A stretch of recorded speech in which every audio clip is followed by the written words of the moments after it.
Hi friends, recently China came up with a new three-child policy. So we shall know what might be the reason behind this change in why China changed from two-child policy to three-child policy. Is it the aging population that is alarming?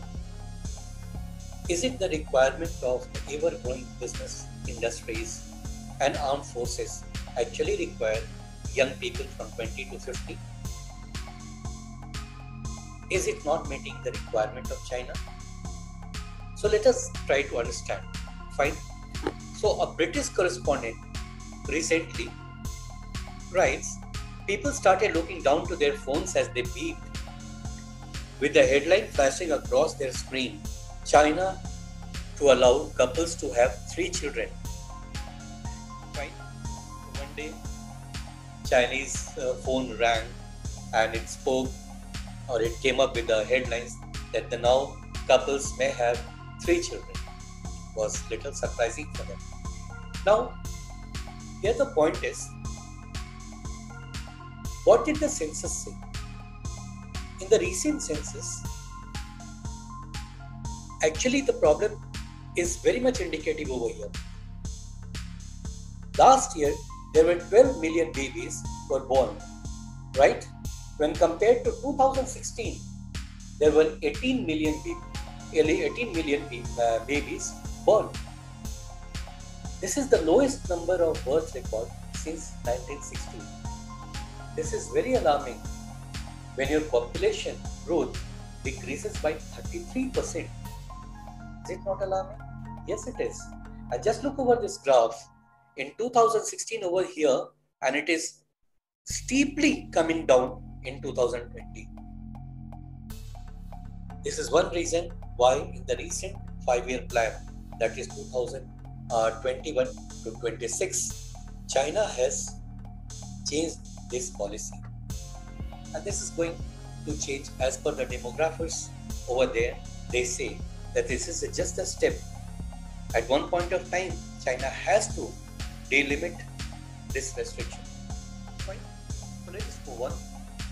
In fact, many are asking how a three-child policy might mean more children when two-child version didn't. When two-child version didn't change the requirement, how can the three-child policy change this requirement? Now it's a very good question. One thought is that among those prepared to have 2 children, at least some parents will have 3. Now, let's go by a very funny story over here. It's a fact, in fact. So it was published in Global Times on 24th of December 2020. And it says, one couple over there that violated this 2-child policy were fined a whooping amount, more than $1 lakh. Now this couple was actually, they are actually poor, and they were not able to, they were not in a position to pay this much of money. So in the name of the social maintenance fee, the Chinese government charged them. Now let's look at the story of this couple. One couple in China's Sichuan province were issued $1,09,787 in penalties violating China's 2-child policy. Now that's why that BBC correspondent find funny people one day when their mobile rang with the caption that now China is allowed to a couple to have they can have more than 2 children, up to 3. So it was a little surprising to people. Now this couple had their first daughter in 1990 and had given birth to 5 other children until they finally had the 7th a boy. In fact, they were looking for a baby boy, and that's why it happened. In April, so they had a baby boy in April 2009. This was reported by Jamian.com.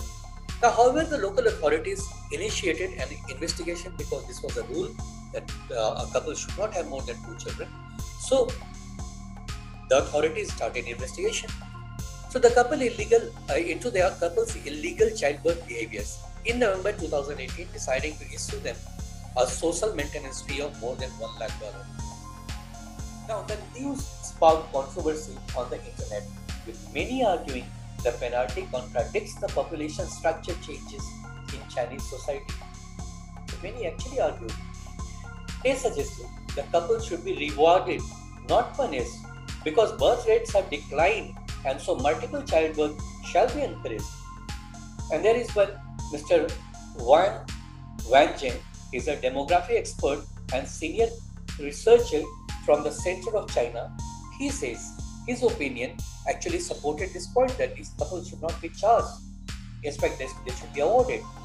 Now, he says the penalty would send a wrong signal, as under the current circumstances, childbirth shall encouraged in China. So many demographers say or suggested that this policy of two-child is not proper for the Chinese demographic structure because it's becoming an aging society now. So friends, the new 5-year plan signals trend of lifting family planning. Heated discussions came after the new 5-year plan proposal, which was released a week back, very recently. The proposal of 14th 5-year plan that spans from 2021 to 25 for national economic and social development urges the country to implement a national strategy for actively responding to the aging population. Because this is the main problem with them. The entire population, the maximum chunk is all senior citizens, all aged people. Whereas the China needs young people to cater the need of their ever-growing business, their economic growth, and also army. So, friends, this is one thing. Now, the basic national policy of family planning, that was the 13th 5-year plan, and it all spoke about two-child policy, has been deleted in the new plan, that is the 14th plan of 2021 to 25. Demographers agreed that lifting birth restrictions will definitely be the future trend. So they believe that Chinese government has now realized the need of this change, and it won't be going to be restricted in future up to 3 only. If anyone wishes to have more children, they shall be allowed. So this is what the trend going to happen in future.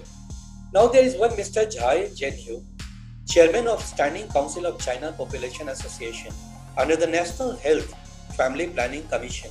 He also says birth restrictions will definitely be phased out. We are moving to the right direction. Right? So friends, it seems China is moving towards the phased out birth restriction. Let's see what happens in future.